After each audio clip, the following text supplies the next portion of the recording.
Welcome, everyone. The town hall will begin shortly.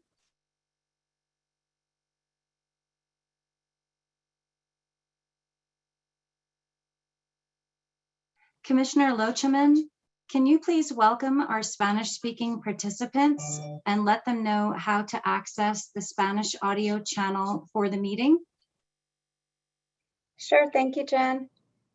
Buenas tardes, buenas noches a todos. Gracias por participar en el teléfono virtual de la mesa directiva de los comisionados del condado de Boulder. Hoy es el 10 de junio del 2021. Para utilizar la preferencia de idioma, puede seleccionar su idioma de preferencia haciendo clic en el icono de globo, interpretación. Muchas gracias por participar y acompañarnos hoy.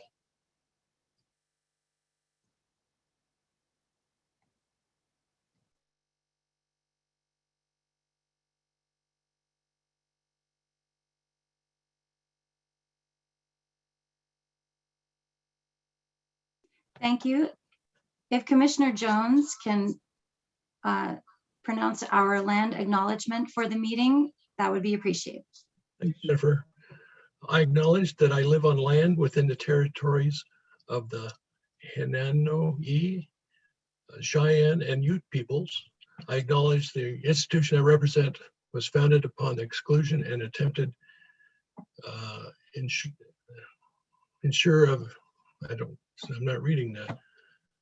erasure of indigenous peoples and cultures. I acknowledge the American Indian community in Boulder County today, the elders, past and present, and future generations. Thank you, Commissioner Jones. Welcome, everyone, and thank you for joining us today. My name is Jennifer Churchill. I am a public affairs specialist with the Commissioner's Office. We are so happy for you to join us for our second town hall for the County Commissioners for this year. Today, we will focus on questions from you, our neighbors. Several emails were sent to the Commissioner's Office in advance, and we will also take questions using the Q&A function at the bottom of your screen. Similar to our May meeting, we may also have a few poll questions for you to answer if you are participating on Zoom. First, we'd like to start out with several questions that came in about Boulder County property valuations and the many concerns from neighbors about the increases. Joining us is Cynthia Braddock, our assessor. Cynthia, can you help us all understand this process? Sure, I will do my best. And thank you for this opportunity to speak to all of you. I know your time is precious, and I know that the agenda for this meeting is full, so I'll try to be concise. As you're all aware, this is a reappraisal year. In the state of Colorado, properties are valued, established every 2 years. So in a reappraisal year like this one, we establish new values. In the subsequent year or the intervening year, values stay the same unless there's been a change to the property, like a demolition, a destruction, a remodel. So we work on a 2-year cycle. The values that you received this year on May 1st were established through methods, processes, calendars, procedures that are established in the state law. So they're established in the state constitution and in the statutes. And we rely on guidance, interpretation of these laws by the Division of Property Taxation. We are tasked to value properties using the mass appraisal method. And what this means, and I'm sorry to use jargon, but what mass appraisal means is that we need to be able to establish all properties values in Boulder County at the same time. We don't have the luxury, the structure, or the guidance in the law to do fee appraisals, individual properties at a time. So we do mass appraisal. How is that done? We collect data on sold properties over a 2-year period. And for this reappraisal, that 2-year period ended June 30th of 2020. We analyze that data, we clean it, we look at, we call the property owners, we call realtors, we try to understand those sales. We run it through a statistical process that determines what components of property contribute to value and how much. And we take that understanding of property value and we apply it back out to the whole population of properties. So as you know, values went out On May 1st, notices of value were mailed to property owners, and we entered into the appeal process. And this is part of the due process for property owners. So you have a right to ask questions about your property value, ask us to review it and make sure that it is correct. The mass process, as I was saying earlier, is kind of a blunt instrument. It has to be, so that we can establish values for everyone at the same time. And because of that, there are things we don't know and that we miss. And so we encourage you to appeal. Now, a lot of people appeal in a reappraisal year, so sometimes you may feel like you're not getting the attention you need. Please reach out to us, please call us, please email, and we'll try our best to make time for you. So the appeal period ended June 1st, the end of day June 1st this year. We will spend the summer reviewing the appeals that came in, and notices of determination or the results of our review are mailed out on August 15th. And that triggers a further appeal process for people who need that, which moves to the County Board of Equalization. So that's under the county commissioners. Something to note is if you were busy, you were out of town, you missed this appeal period, you still have a chance to have your 2020 value reviewed. And that chance starts after January 1st of 2022. You can file for a petition for abatement. And that triggers the need for our office to review your value. You have an opportunity to take that review to a hearing officer, and then there's further appeal processes or rights after that. So that's sort of the 30,000-foot view of what we do. So some questions that were forwarded to me that I'd like to touch on. One was the senior exemption. So the senior exemption allows people who qualify at the first of the year, who are 65 or older, have lived in a home as their primary residence for 10 years, to get a reduction in their property value, property taxes. And that's backfilled by the state of Colorado. That program is in the Constitution and the state statutes. We basically process those, but we don't make the final decisions. Those are all set in the law. Unfortunately, it is not something that's portable, and that's a concern for property owners. They live in their home, they downsize, you lose the exemption. You have to start over and wait another 10 years. And we understand that that's problematic. And every year, our legislators on our behalf do take this up, and they are working continually to find a better way to offer support to seniors. Another question that came in was that there's some sales that happened right at the end of our base year period, and the value is not what the property sold for. It's higher. And so one, I would recommend that people who have these properties, please contact us and appeal your property. If you haven't, please reach out to us in January so we can review the property.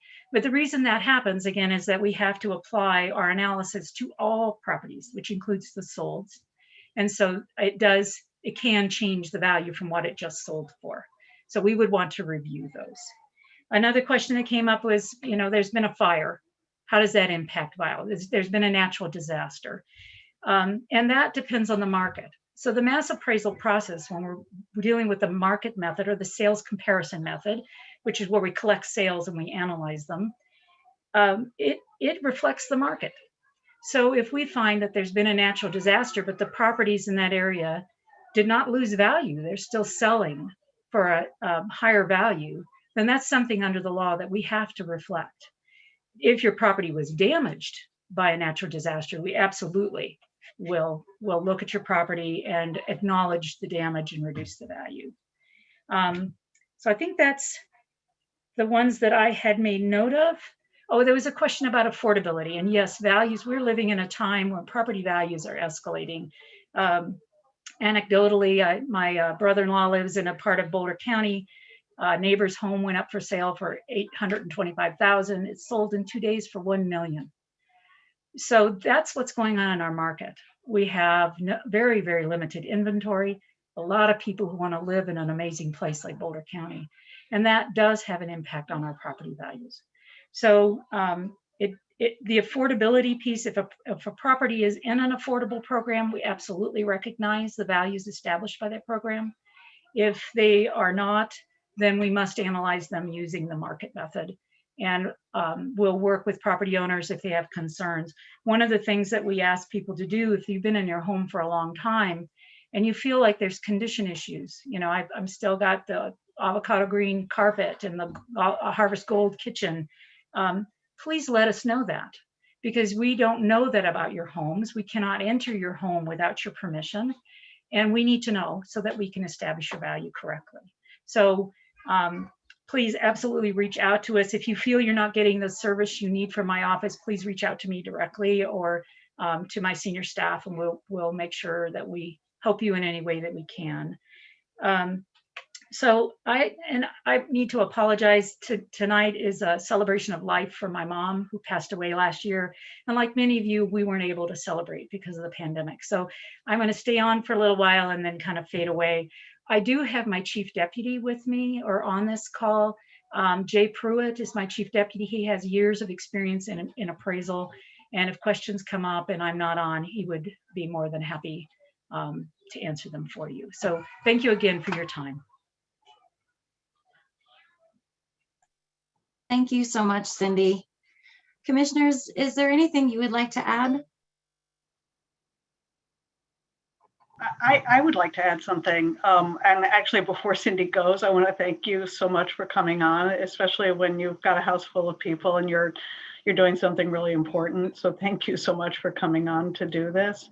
And Jay, as Cindy said, Jay Pruitt is here if we get additional questions, but I think it would be really timely for us to do something in the future about property taxes and valuations and affordability and all of those things, and maybe do it several months before the assessments come out, so that people really can understand that process, because when you get that assessment in the mail, it can be kind of jarring especially when there's been a lot of change in your neighborhood. And then the other thing I just wanted to say is that if you take a look at your property tax bill, you'll see that the county is just one portion of that. So the county's portion of the amount of property tax that's collected is about 24%. So the school district is the largest part, and municipalities also collect a share. If you're in a special district boundary, that gets a share, police and fire. So there are other components to it. And if I say any more, I'll be way out over my skis on things that I don't know that much about. Yeah, thanks for that. I was just going to as well, thank you, Cindy, for joining us this evening and just sharing your information and your expertise, and adding to what Commissioner Levy is talking about, the other factors that are involved. As many of you know, my background is in real estate and the market, and we've seen the ups and the downs and the property taxes that have gone down and that have gone up based on values. And so property taxes, it's cyclical, kind of like the financial and the economic pieces of our life. And the other factors that we have to just acknowledge that affect our property taxes, both for residential and commercial property, is not just what's happening with our neighbors' sales or our sales of our property, but also legislation from both a state perspective that we just saw some changes this week at the end of the session, as well as tax initiatives and ballot measures that could get passed in our communities as well in the future. So just to add on to the complication of what we end up paying for taxes. But interestingly enough, Colorado, from a property tax standpoint, has a really low percentage of property tax compared to other parts of the country. And I hear that a lot from folks who are paying thousands and thousands of dollars per year compared to what we pay comparably per square foot, per acre size, et cetera, here in Colorado. So I just want to add on those things and remind folks there are a lot of different external factors as well that we are paying attention to, that our policy analyst teams are paying attention to, and that we are putting into the decision-making process as well here at the county.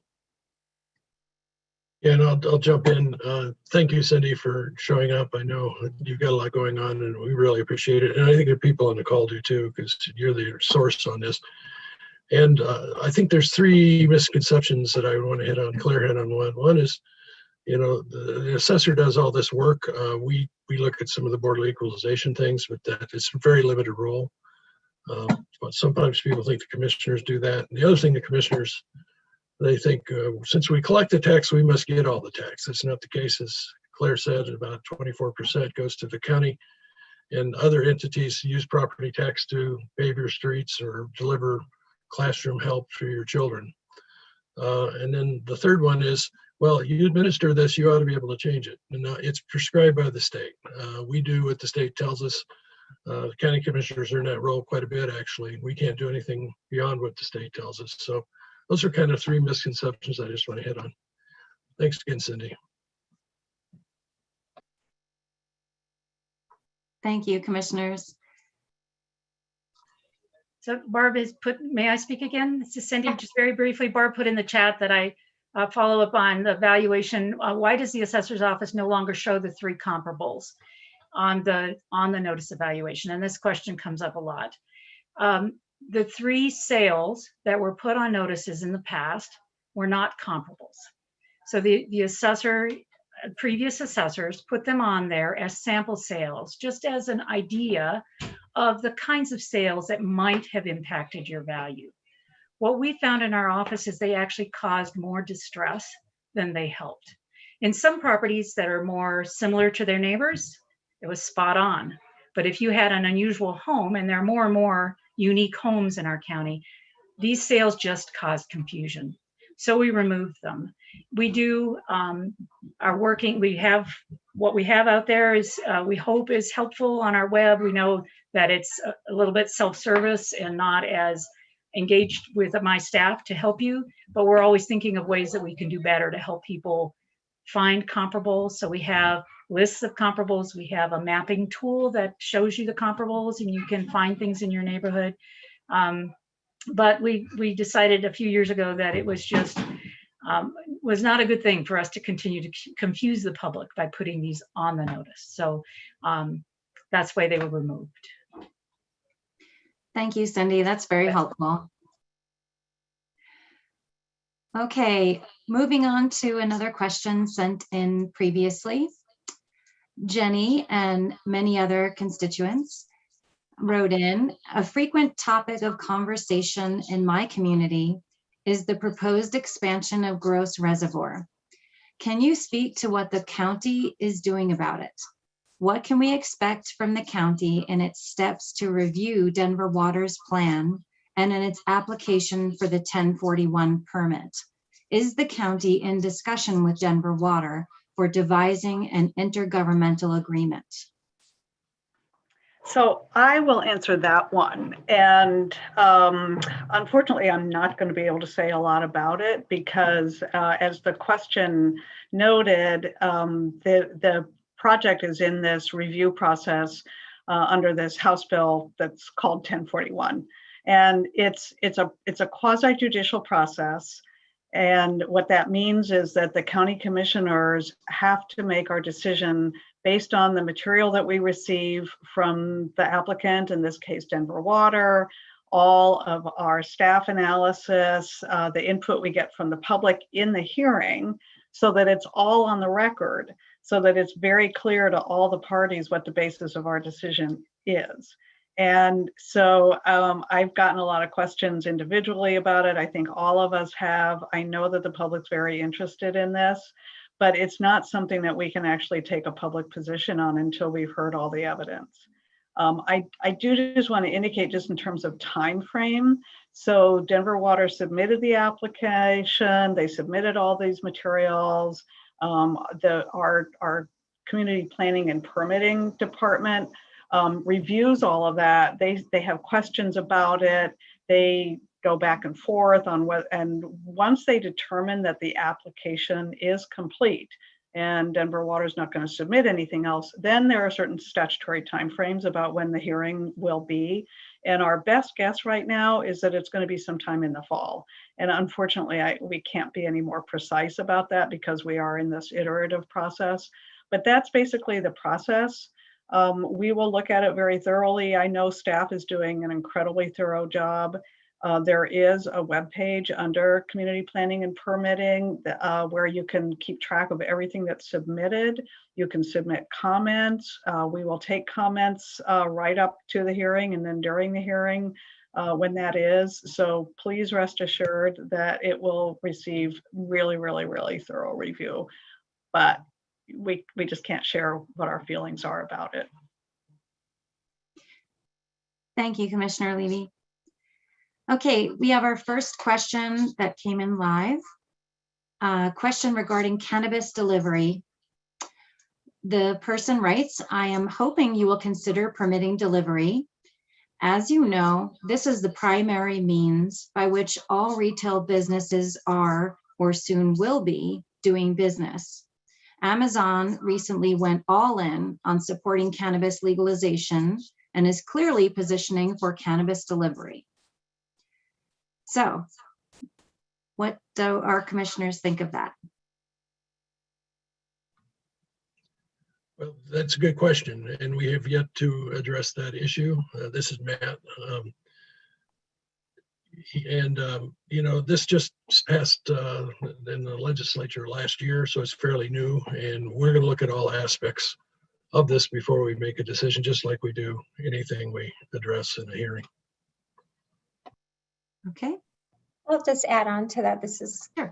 Commissioner Loach. I mean, two things. Speaking of other factors that can affect the ordinances and the policies and the way that we will make decisions in Boulder County is also this week regulation that passed at the state level in regards to looking at specifically THC levels. And so that will be another, I mean, that's a new item that we'll be adding into all of the other information as we make a decision process, similar to what Commissioner Levy was talking about. This issue will, when brought, if brought, kind of reading into the email or the question, will go into a public process as well. And so that we will have, I would guess, a hearing and the same due process to hear from folks in regards to what would be a delivery question. So just wanted to make sure folks know that we're open to having that type of a public hearing. Thank you, Commissioner Loachman. Okay, the next question is about the Board of Health. Leo asks, if the Board of County Commissioners does not oversee Boulder County Public Health, then that means it is overseen by the Board of Health. However, Board of Health members are appointed by the commissioners. Does the Board of Commissioners have the authority to recall Board of Health members? Sure, thanks for that question, Leo.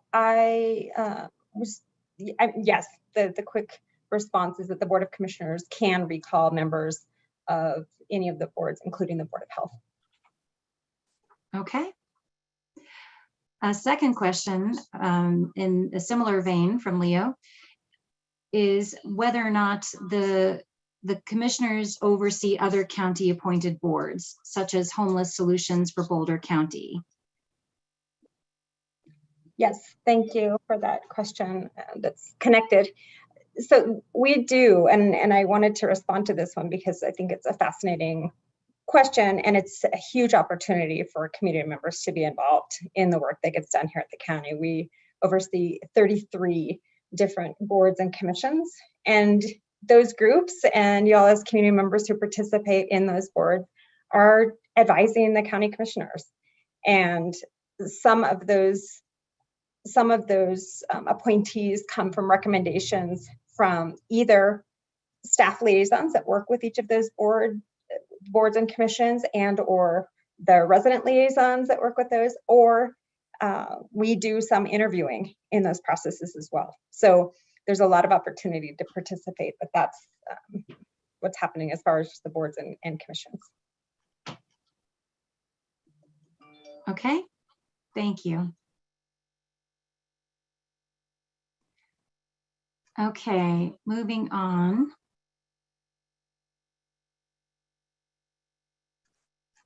Let's see, I think we'll move to still sorting through live questions.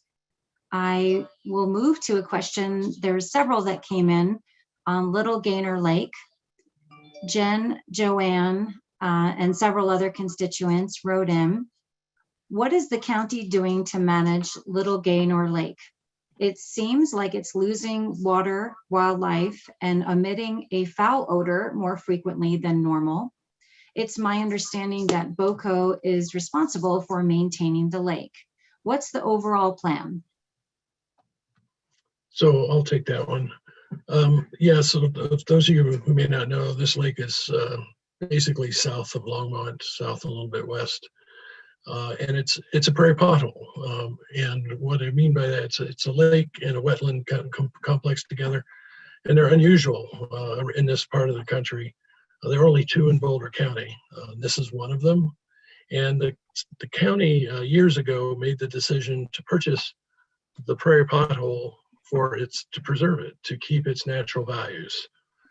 And in the meantime, there was a subdivision platted around it and houses were built around it.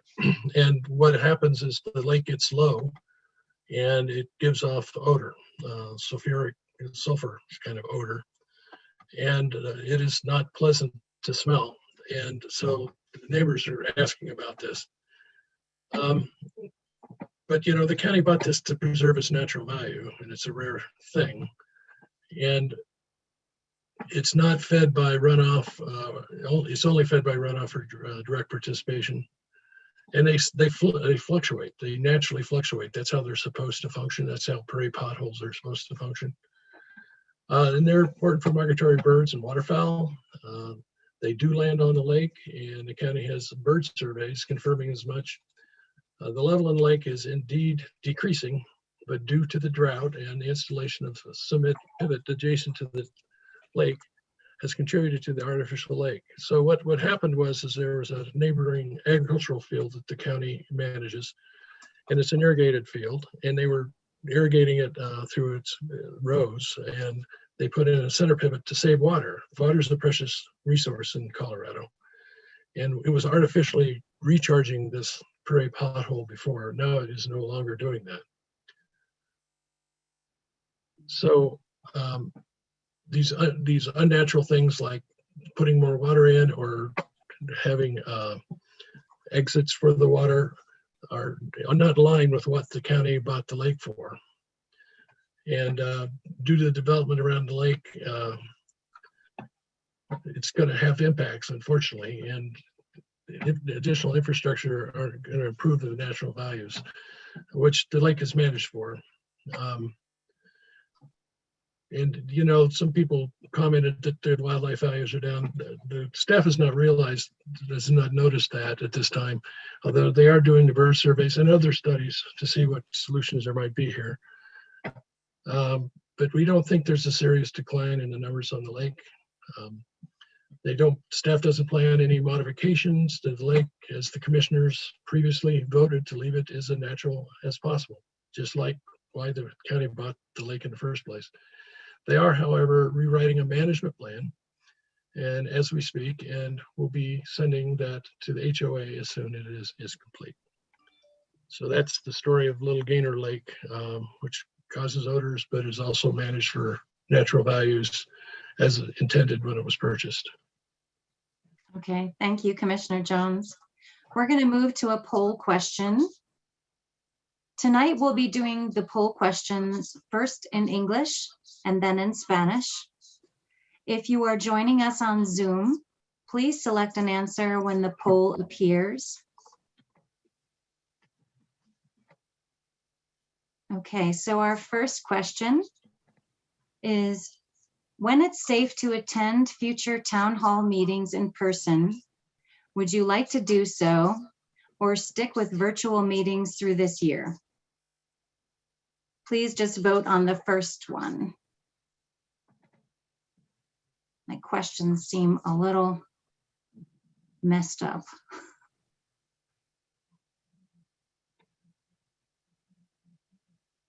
Okay, we're not getting any votes yet. Can we get some votes from folks out there? Well, the panelists can't vote, so we can't help you, Jen. And Jen, you might want to review how they log on to this. for the polling? Yes. Okay. I think it is only 4 attendees, Okay. but I think you should see, can you see the questions in front of you? That Yes, we can. We can. Just can't vote. Okay. Okay. Okay. Attendees are viewing questions. I'm not getting anyone voting. Okay, we're getting some comments in the Q&A saying submit button doesn't work. Uh-oh. Several people have said not letting us submit. Oh, shoot. One Okay. person indicated that she did vote. Maybe we can come back to that. Okay. It looks like, yeah. Yeah, we'll try again. Because I only got 2 votes. I apologize for that. We will move on. Okay.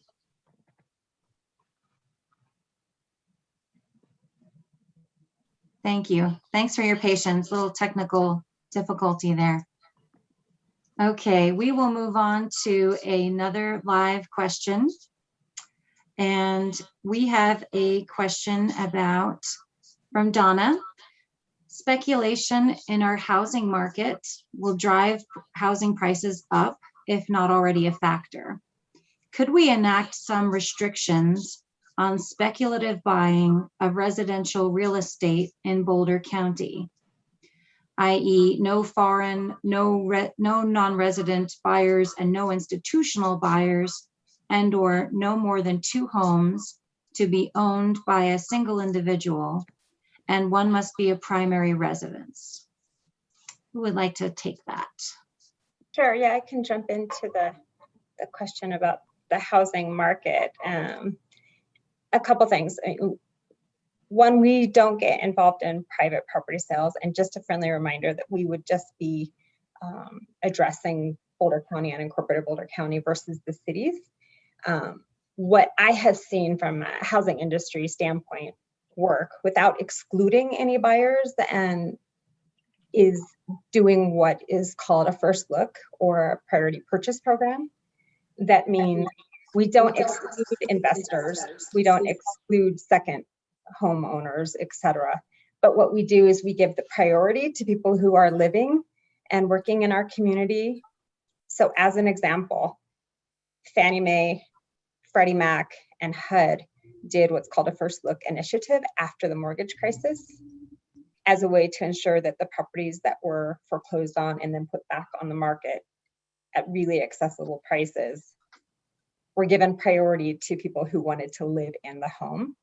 And so that is an opportunity for an ordinance, some type of a resolution, et cetera, that could be done at a local level if we went through the process, if we got public input, if we worked with our attorneys, et cetera, to do that type of an initiative at a local level. It could be done at a state level, and certainly it could be done, on a national level, like it was done after 2008. So that would, those types of efforts are very interesting. And so coming up with solutions to address the question, really the underlying question about our housing market, affordability, accessibility, and opportunities for folks who want to make Boulder County, whether it's in the mountains, whether it's out on the plains, whether it's in our unincorporated areas in our smaller towns, their home. So that would be, suggestions and just thoughts about other ways to reach what I believe the goal is from that question. Okay, thank you, Commissioner Loachman. Okay, next question is regarding the library district. Mary wrote in, the library champions want to create a library district to include Boulder County. What is your opinion of this? Will this be put to a vote of county residents? Why can't people outside of the city of Boulder who want to use the library pay an annual fee? If this passes, how can we be assured that opening those branches will be a priority?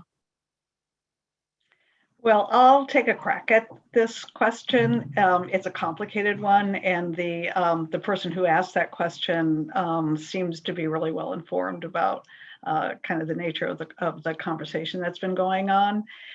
So I think this primarily is coming up because the City of Boulder public library system is just part of the City of Boulder's revenue and budgeting process. And there's been a feeling for many, many years that it hasn't been adequately invested in, and that they would like to see a dedicated funding source for the library so it doesn't have to compete with other needs. And that has led to this idea of doing a library district. So if it's a countywide district, then the county commissioners would decide whether to put it on the ballot. And we have not really formally taken up this issue yet, and I don't even know if we will. It's going to depend a little bit on some more conversations that the city has, but the commissioners would decide whether to put it on the ballot if it is going to be something that makes this district outside the city limits of Boulder. And then we would do that after a public hearing, after taking comment on what the boundaries of the district should be, and on all those kinds of details. And that's where your issue about, well, would Gun Barrel and Niwot be included if it's more natural for you to use Longmont Public Library and St. Vrain Schools? Parents are going to be there, all of that would be part of that conversation. But as the question acknowledges, the City of Boulder could make some operational changes to the library itself and serve people outside the city. They could have a system where you can voluntarily pay to get a library card if you don't live within the city, and therefore have access to it. So I think there are still a lot of conversations that need to be had before the county commissioners would decide to go ahead and put that on the ballot, because I think, as the panelists, or as the question said, it's there, a lot of people may not use a library system that's based in Boulder. Louisville and Lafayette have libraries. Longmont has a library. Nederland has a library. So, there are a lot of details that would need to be worked out. But I think we definitely would want to make sure that it's fair to everybody and people aren't paying for a service that they don't need. Thank you, Commissioner. Okay, we have another live question. It's a question about a cycling route, Lyons to Golden. What is the county going to finally do, or ever do, to make it safer for cyclists who want to go from Lyons to Golden? It is a very dangerous route. It is a very dangerous, it's very dangerous to ride a bicycle along US 36. And yet we have hundreds of cyclists doing it every day. Who would like to take that? I'm happy to do that. I don't see anybody else jumping. Marta, were you about to? Yeah, I saw Commissioner Jones was off mute, so I thought he was jumping in. So, I mean, really for me, I want to at least respond. And I am not as familiar with this section of the of what the work being done right now on transportation in that area from Lyons to Golden. I'm serving on the different transportation committees on 119 and 287, and working with Mobility for All, which is now the Mobility and Access Coalition. So this is one I'm putting in my journal tonight to do a little more homework on, and I appreciate Megan's question. So Commissioner Levy, if you have more substance than that, please do. Yeah, well, and I'll just acknowledge the question and the concern. And, the question, the long version of the question indicates a little bit of frustration with the fact that this has been an issue for a very long time, and a perception that no action is being taken. I do remember, and Macon, I know you remember too, because you've been here longer than I have, when that shoulder was a whole lot narrower than it is right now. And the commissioners, the county did do a lot of work to try to widen that, and probably there was some state money involved as well. But there is a proposal that some folks have been working on to do an off-road connection at least from Boulder to Lyons. And so it wouldn't be in the shoulder like that, which is dangerous. And even with rumble strips, people, that's a really dangerous stretch of road. People go too fast, they don't pay attention. So there is a proposal that some community members, some cyclists have been working on, and that I think it's a really worthwhile proposal. It's because it does see so much traffic, but it would take a lot of money to buy new right-of-way unless we were able to use, something. There may be enough right-of-way there, but there's a lot of topographic change there that would have to be bridged. There are wetlands. So I think it's something we really ought to consider very seriously, but we do have to acknowledge the cost that would be entailed in doing that. And I'll just say one more thing, because this is really very topical right now. There was an article in the paper about 119, the diagonal, and the fact that the county, together with all the municipalities in Boulder County, are really aggressively pursuing funding to rebuild that corridor and include bike ped down the center of it, so you would not be riding on the shoulder of the diagonal anymore.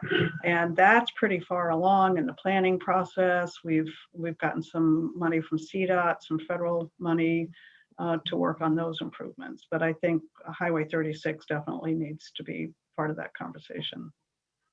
Yeah, and just real quick, this is Matt. Yeah, there was a county policy a long time ago now, where possible, the county would add shoulder. I can't remember the width is 5 feet. I knew it's 36 there. That's problematic, of course. People, like Claire said, go fast and don't pay attention. And staff is also working on one of the intersections of the side roads that comes in that's problematic, and trying to take care of that. And of course, once you get south of Boulder on 93, if you go down the road to make your connection to Golden, that's Jefferson County on a state road. And so they would have to be part of any kind of solution around that. And then there's also the off-road connecting trail that people are trying to link between Rocky Mountain National Park and Denver, which is pretty ambitious. Thank you, Commissioner Jones. Okay, let's move on to. Okay, we are up to another question we have. We discussed last month short-term rentals a little bit. We did get an additional question this month.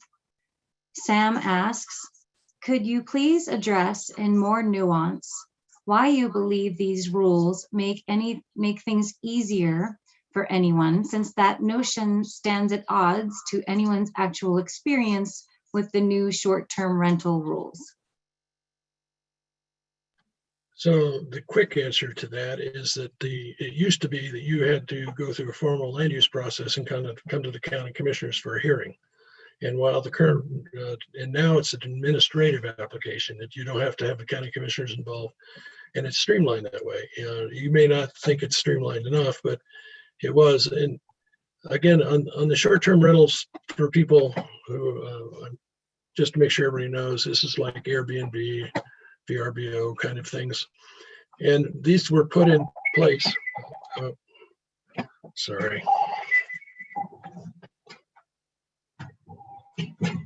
That took care of that. These were put in place because we were having real issues. We'd have these hearings, and the applicant would come in, and there'd be a dozen neighbors saying, we don't want this. And that was pretty typical of the hearings. And we'd have some for 30 days and some for like 120 days, and it'd be kind of the same response, where the 30 days less disruptive to the neighborhood. The applicants were complaining it took too long, and they didn't want to go through a public hearing with the county commissioners. 90% of the Airbnbs were not complying with the law. Approximately that was the best guess. There were complaints about how these properties were being bought up and squeezing out renters and housing affordability. And then in the mountains, like up in Ellis Park, there were real complaints about fire hazard and starting a forest fire for people that didn't know how easy that is. And so that's why we did the 2020 update. And we tried to make it a little easier with the administrative hearing, administrative procedure. So you just have to apply for it and then staff takes care of it. And we get the commissioners out of the way and you don't have to go through a commissioner's hearing or wait for one. So that's why it's thought to be quicker. And you know, it's not a lot of money to apply. It's $200 for your first time for the more limited license, and then $300, and they knock $25 off of that each time for just the renewal. So we tried to make it as good as you could get, given how all the complaints we had, and trying to balance the interest of people that didn't want these in their neighborhoods and the people who did. Thank you, Commissioner Jones. Okay, next question, first I'd like to explain what happened with the poll questions. My apologies to everyone. In my excitement to set up a English version and a Spanish version, I put all of my poll questions in one giant question. And it seems that if people didn't answer every single question, we could not collect the information. So I am sorry for that. I'm learning lessons here as we're going through this process.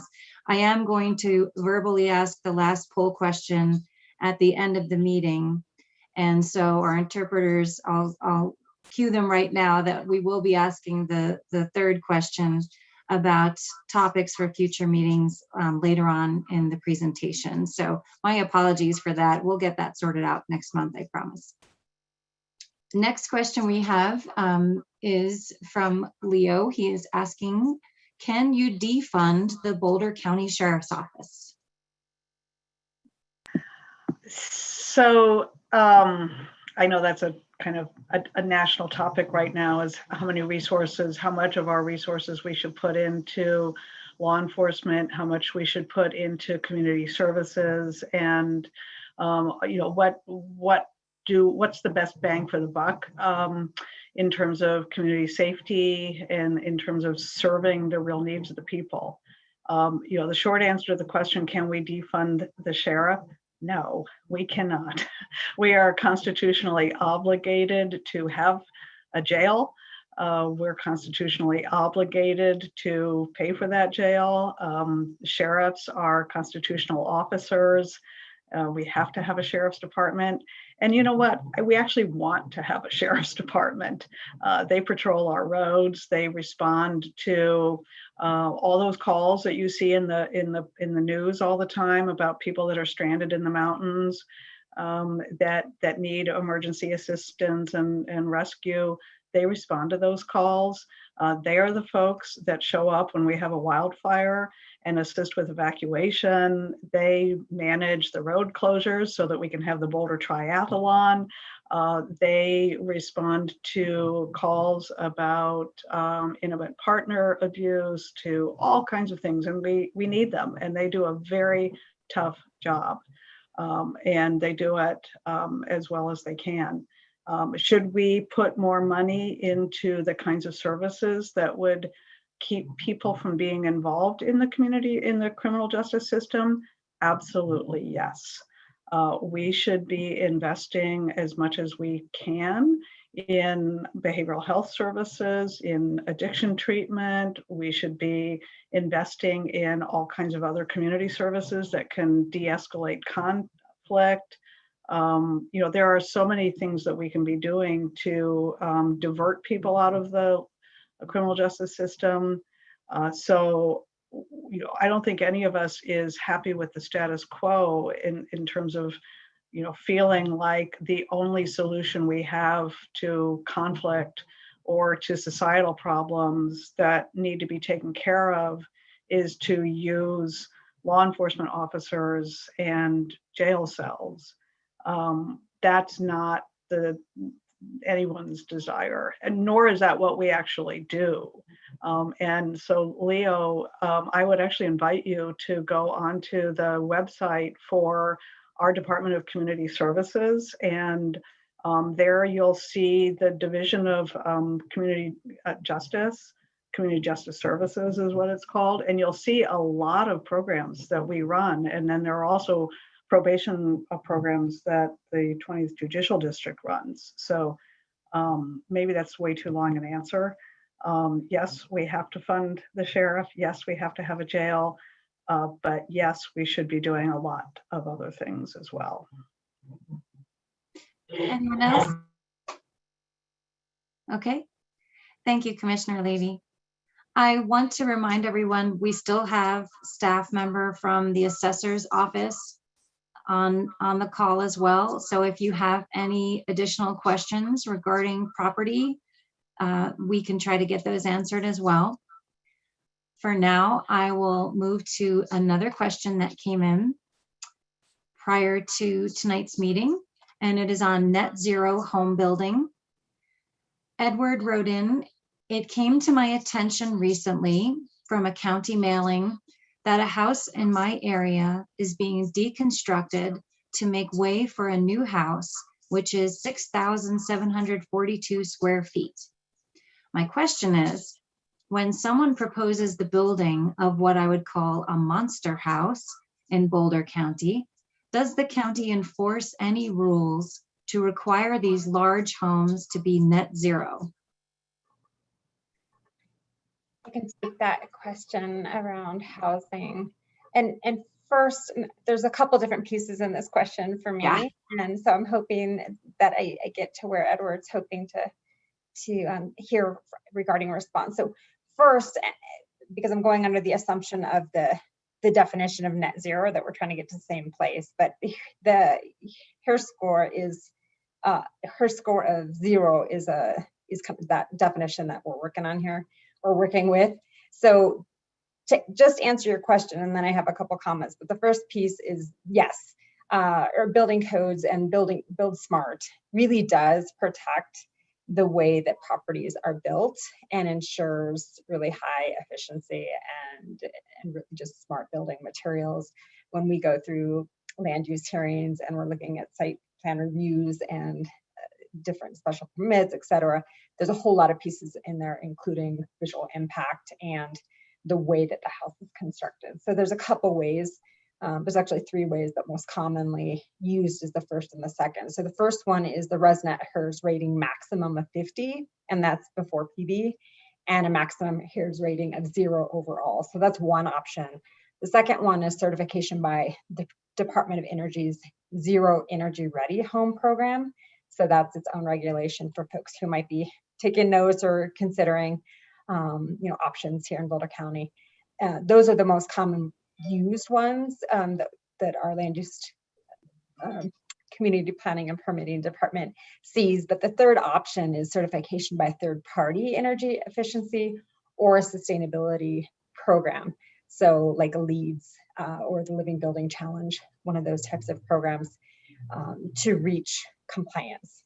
And then part of that other question, and I'm just maybe reading into the question with the monster home, and we do look at that in our land use dockets in regards to what was already on the property. It's site specific and agriculture versus mountain, and put into not just safety pieces, which is really important, meaning the way that a property is accessed, making sure that there's turnaround, making sure that Wildfire Partners is part of that process outside of just the energy smart in the building, but also really looking at the character and the compatibility of a home. So there are calculations and there is a process to go from a 0 house, meaning 0 square footage or 0 residential square footage, into something like the 6,000 square foot example. I'm not looking at the exact number, but we do look at those very carefully and site specific, and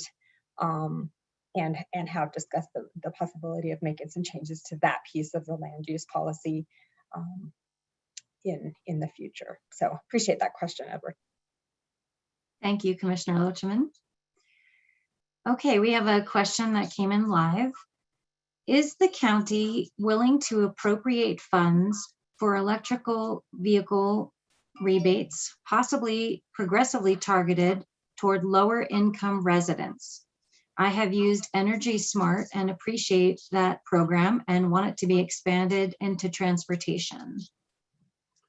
I'll jump in on that one. So you may know the county already did that a few years ago, 3 years ago, I think now. What they did is they did a rebate and they worked with the local dealers to try to get a lower price in the first place. And that's on top of the state and the federal tax credits. My wife and I own a Nissan Leaf and experienced that personally. And the OSCR, the Office of Sustainability and Climate Resilience, OSCR is what it's known as, is looking at doing that again amongst the other priorities it has. The other thing that they're very busy at is applying for state money for EV charging stations and investing some of the OSCR money with that so that there's more charging. As this gets adopted, it's going to get adopted fast because EVs are, everybody thinks they're environmental. They're cleaner, but they're also cheaper. They have 1/10 the parts, they break less often. An analysis done by Sweep environmental group said they're about $1 over a gallon cost equivalent. And so people are going to adopt them, and that's why you see the major manufacturers going that way. And we want to accelerate that, and EV purchases, potential of doing that again is one of the things we'll look at. Thank you, Commissioner Jones. Okay, the next question we have is about relief funds. Lynn would like to know, when will Boulder County receive the COVID relief funds from the federal government, and how much do you expect we will receive? So I'll jump in on that one as well. So the short answer is we should receive the first payment of those soon. It's $64 million on total. 2 payments this year and next year, $32 million each. We signed the paperwork and we're just waiting for the money to be transferred. And it's spent not only through those 2 years, but up through December 2024. So you have to obligate it in like 3 years, and then you have another while to spend it. We already allocated $5 million for near-term allocations. You might remember we had CARES Act funding last year, and county had $16 million for that, and shared their share 12 million more with the cities. That we didn't have to, but we decided everybody had needs, and we spent that money very wisely. We spent it like with the Hour Center, we spent it with childcare, we spent it with housing, we spent it on homelessness. We did all sorts of things, and it was money well spent. This time it allows us to look at it a little more closely, and we're going to have a large public output and reach opportunity, public participation to hear what people want to say. And we're going to do that with the general public, and we're going to talk to businesses. We're going to talk to the nonprofits that are so important in our county to provide these services, like the food bank. You go down that list, and we're going to try to figure out a way to transform things so that we're in a better place after this. This seems like a lot of money, but I want you to think about how big the problem is. The legislature just spent a bunch of money, and we have too. But like, if you help people with housing, that gets expensive. So that's what we're going to be doing. Look for the update on how you can participate in that. We'd love to hear from you. We'd love to have you get your friends and family and anybody you know to participate in that. But this money can only be used for the pandemic spending.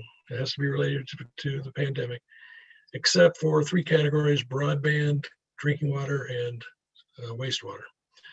So it's got to be related to that, and we're going to have to help people recover so that we come out of this thing stronger. I mean, the county has a long tradition of this, unfortunately or fortunately, with the 4 Mile fire and the 2013 flood, and now we had a fire on top of the pandemic. But the county always has an eye on how to come out of this stronger. I might just jump into that. Along with that response, I think it's a good one and an important one for us to be transparent about as things evolve. And that point that Commissioner Jones made about $64 million sounds like a lot, but there's a lot of work to be done. And as he shared, that the commissioners, as a board, we made a decision to allocate that first $5 million in immediate needs. And so that is for folks who are working specifically with folks who were most affected by COVID-19 here in Boulder County. Those are opportunities to and work that's probably been being done since the CARES Act funding ran out, still today, and that includes vaccine equity work, it includes some of the mental health needs, it includes folks who were, again, most affected by COVID.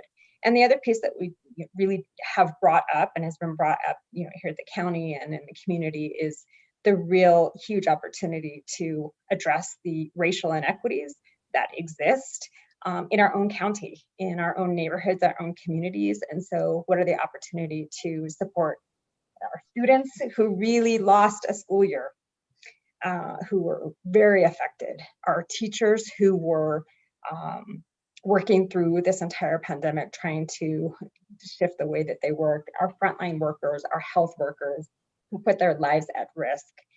There was a previous question asking about should our property taxes be reimbursed because we had, county wasn't open. And the reality is that we've had county employees working every day. Not everybody in the office or on the field, but a lot of people never grabbed a laptop and went to work. And we know that is true for folks throughout our entire Boulder County community. And so those are the folks that we need to hear from. And that's the invitation as we open up a community voice opportunity so that we make sure that our communities are heard first in this process before we distribute that $64 million. And we are going to be doing, as Commissioner Jones will be doing the process in collaboration with an invitation for all local governments to just learn from each other and share resources so that we put community at the forefront. So this is an exciting opportunity for us to respond and do things differently and get some outcomes that we haven't seen yet for all of our community. I do just want to say how much I agree with everything that's been said. So why am I saying it if it's all been said? Because I do want to just register that, but also to something that Commissioner Lochamin said a minute ago about inequities here in Boulder County.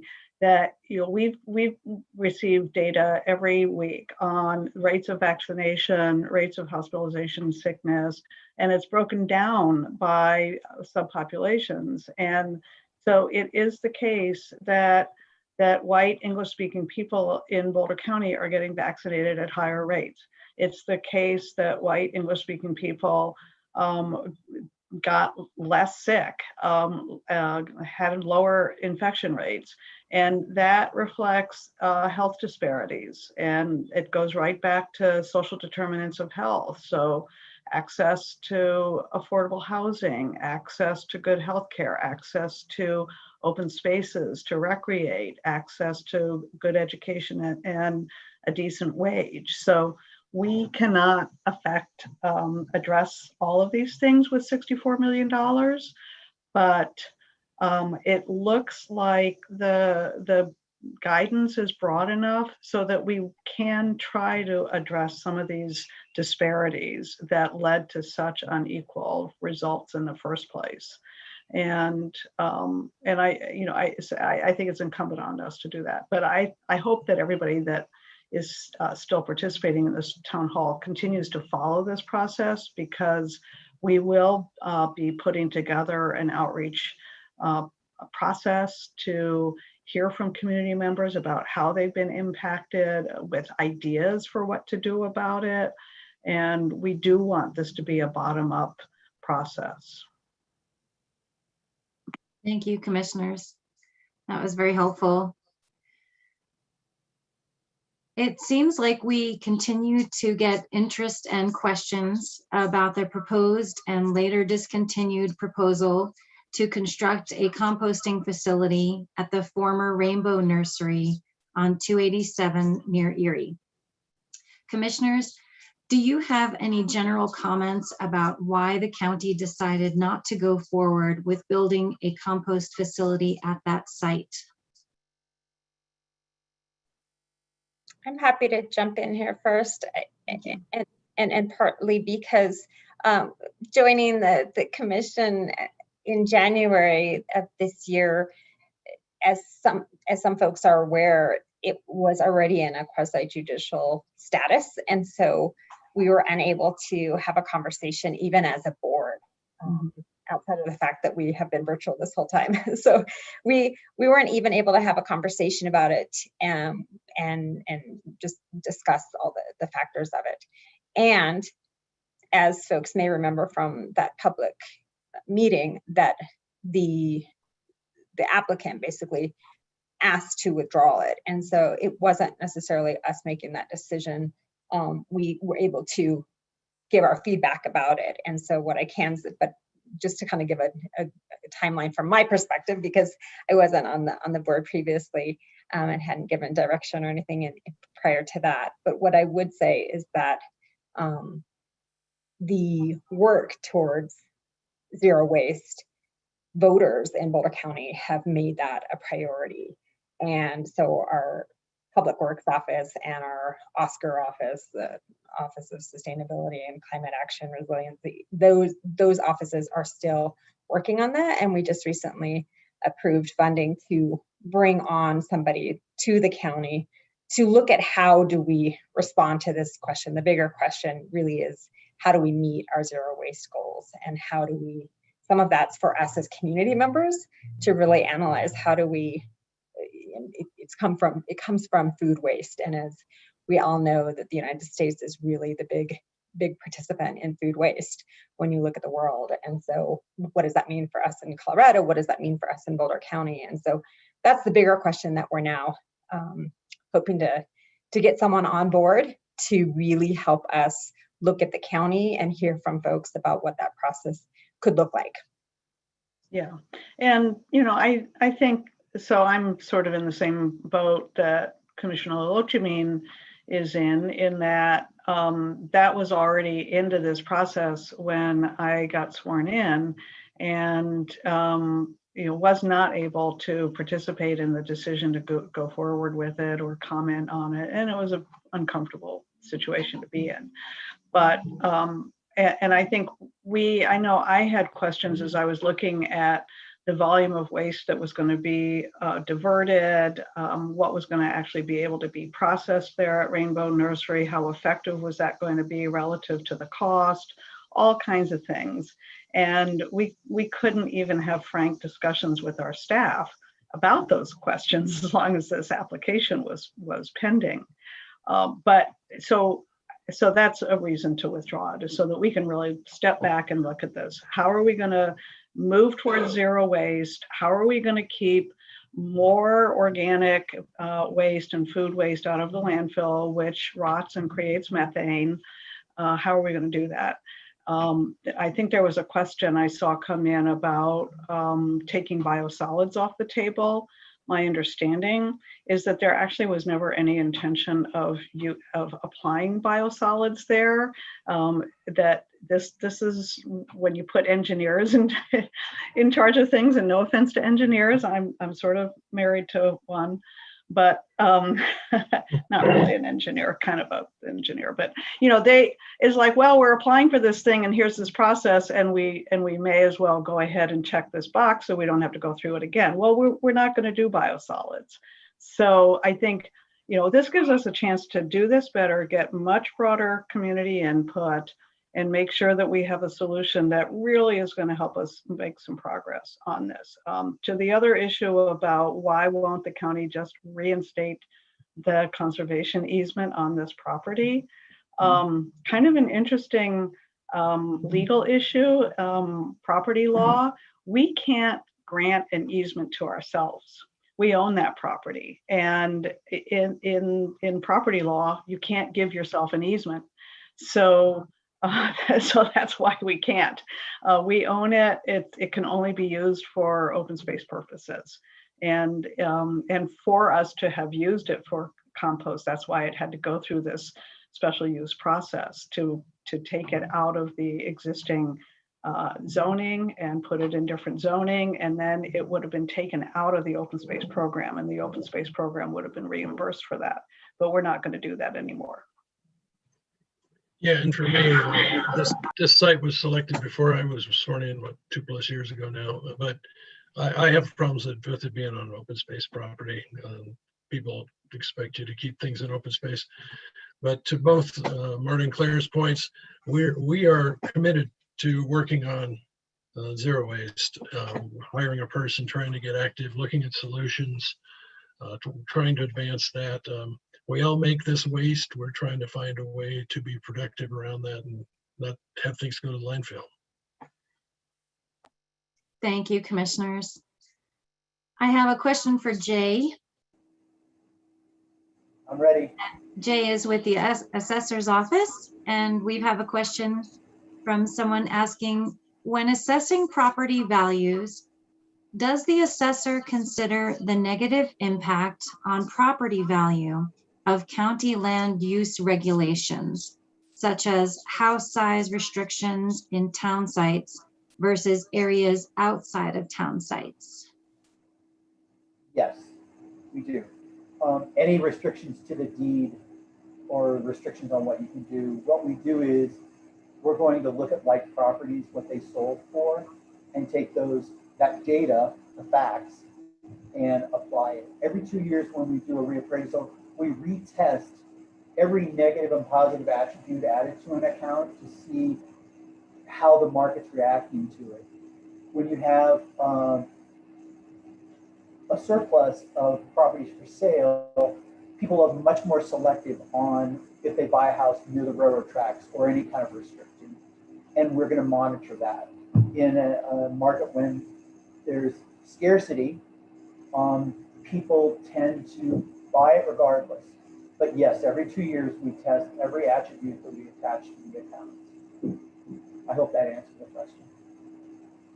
Thank you, Jay. Okay, going back to a pre-submitted question. Shar asks, I'm concerned about the developments at the treasured Boulder Reservoir. The city is trying to further develop the event center through a public-private partnership by adding a restaurant that would have special events lasting later than historic reservoir hours, sometimes stated as of up to midnight. Is there anything the county commissioners can do? So I'll jump in, but first I want to thank you, Jay, for coming on. We got these assessor questions or assessment questions, and it's best to have the experts answer them. And so thank you so much, Jay and Cindy, before you. So the Boulder Reservoir is a city facility. It is in the city limits, interestingly enough. If you go look at a map, there's an annexation goes up and then it goes juts to the east, way out the gun barrel. And right in the middle of that is Boulder Reservoir. So this is a city decision to make, land use wise, and we don't have any authority over it. Okay, thank you, Commissioner Jones. Okay, we have a question regarding the management of open space. We have basically the question is there a way to transition all open space ag land to organic and to ban synthetic pesticides, etc., on those lands? Who wants to take that?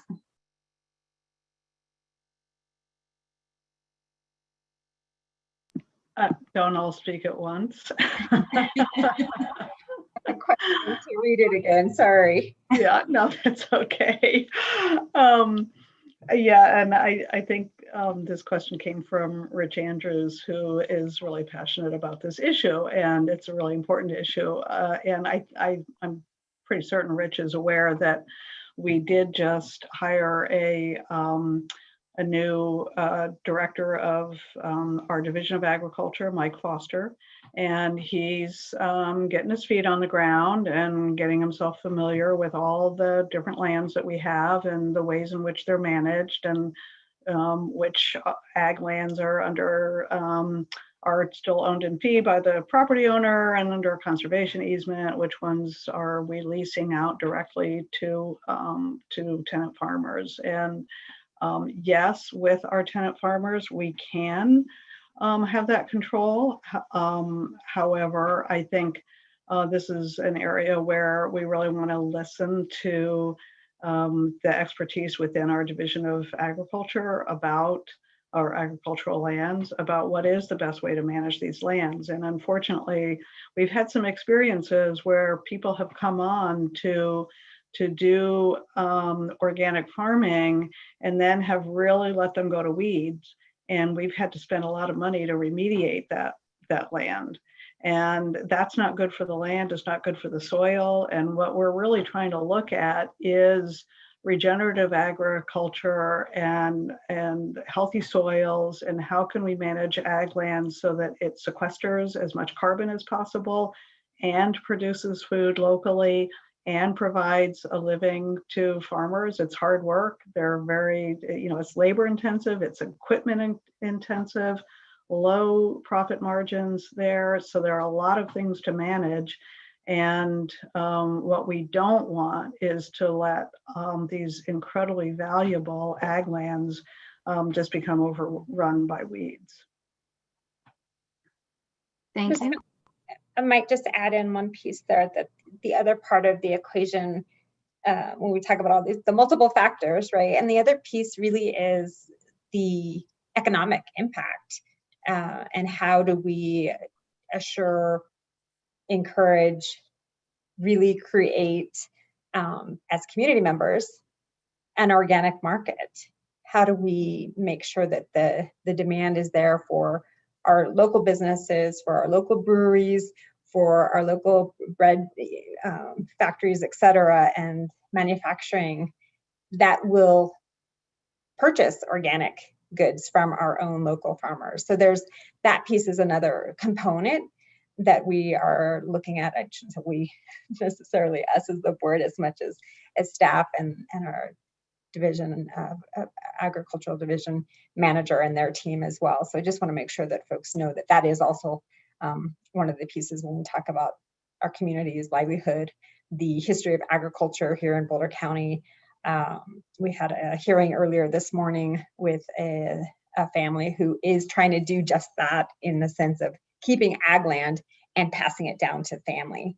And so how do we create that really from a economically feasible manner in Boulder County in all areas around agriculture? Thank you, commissioners.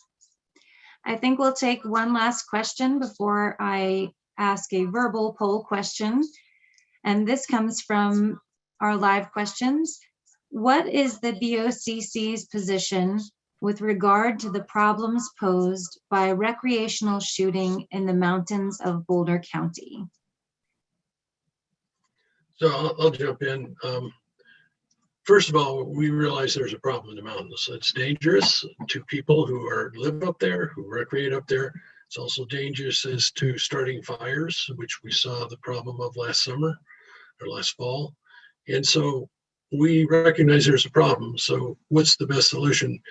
The county for a very long time has been in this sports shooting partnership to try to close most of the Forest Service land in Boulder County. Came to an agreement after a lot of work. And the agreement was, we can close this down, but people have to have a place to shoot. And then the Boulder Rifle Club came up as the place. We had a land use hearing last year, approved part of that application for the phase 1, which complied with the Forest Service requirement that we have that much done for them to shut down the land. Now the problem and the challenge is, how do we get that to happen? Boulder Rifle Club's a private club, don't have a lot of financial resources. They've gotten some money from Parks and Wildlife, but they're short. And so we're having a conversation about what makes the most sense there. Any other thoughts? Okay. Okay, again, my personal apologies for our poll questions getting botched tonight. That's on me. I do want to ask, though, for our next meeting, which is July 8th, we really want to know from folks who are listening in what kind of topics interest you to cover in future meetings. So I'm going to list them off, and if you can put in the Q&A which ones interest you, we'll collect those and consider those for future meetings so we can get some content experts on to help answer those questions for you and cover the topic more broadly with the commissioners. So the topics, there's 10 of them, and we'd like to know if you'd like to hear about affordable housing, climate issues, gun laws / gun shows, homelessness, land use issues, open space, trail and acquisition properties, racial equity, the RTD Northwest Rail Line,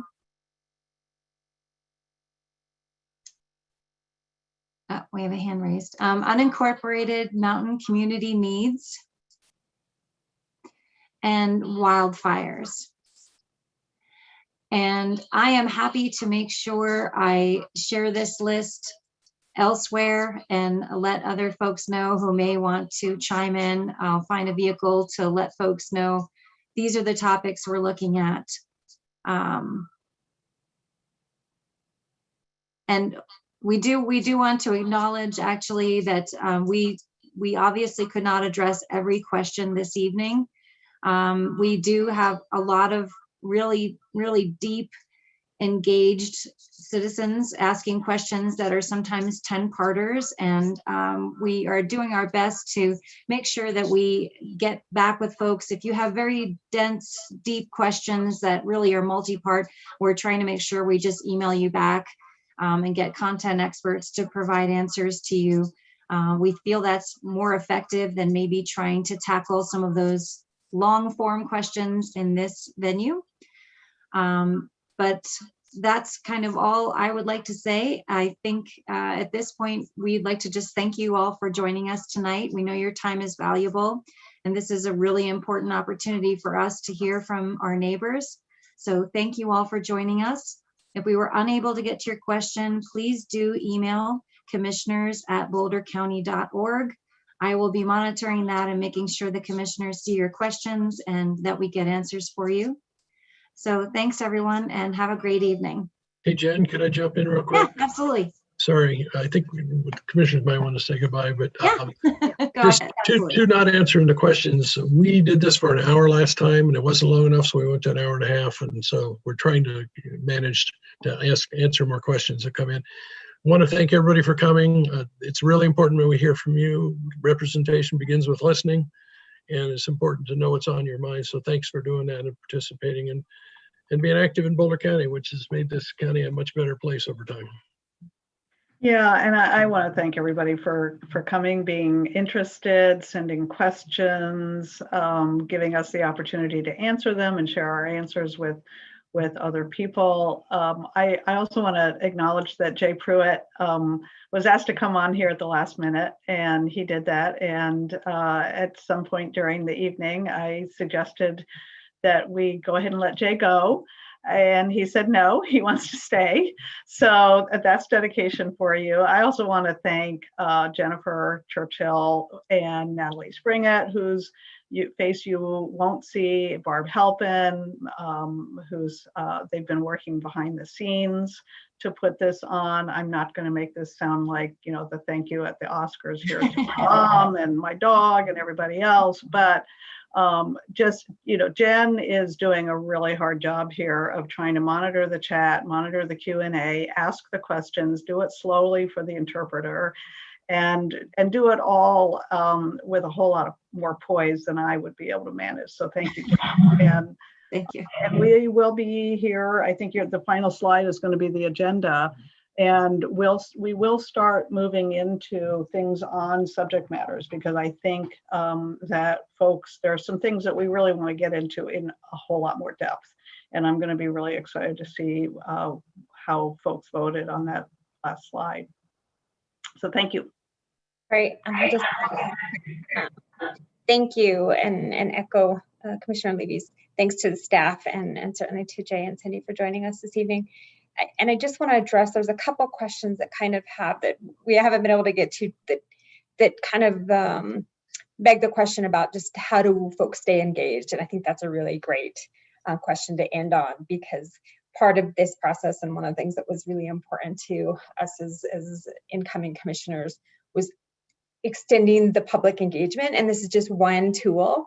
And our hope is that we can be out in person, hopefully still at the end of the summer or early fall, to do these types of events. And so just knowing that folks are participating is really important. And I want to give a big thank you to our simultaneous interpreters, because that is a true skill. It is very complicated to do interpretation for folks in subject material that you may not be as familiar with, having to do that for all kinds of industries and all kinds of sectors. So I want to acknowledge that, and also just let folks know around the piece of engagement, around the questions on the way that funding will be used, the way that employees and projects will continue to happen, is to stay engaged. And this is just one way to do that. We encourage you, as Jen said, to stay in touch, make sure you're on the email distribution list of the commissioners, because that's when you'll see the advanced agendas, that's when you'll see these town hall dates, that's when you'll see other engagement opportunities, including how to get involved on boards and commissions. So thank you everybody for participating. Thank you so much. We're going to show one final slide. These are the upcoming meetings with the commissioners. As I mentioned, Thursday, July 8th. We're going to take a little break in August and come back Thursday, September 9th. More dates possibly to come, but there is the contact information for your county commissioners. Thank you so much. Thank you, Natalie and Barb, for making me look good. And I hope everyone has a really great evening. Thank you for joining us. Thanks again, Steph. Thanks. Thank you, Bye-bye. everybody.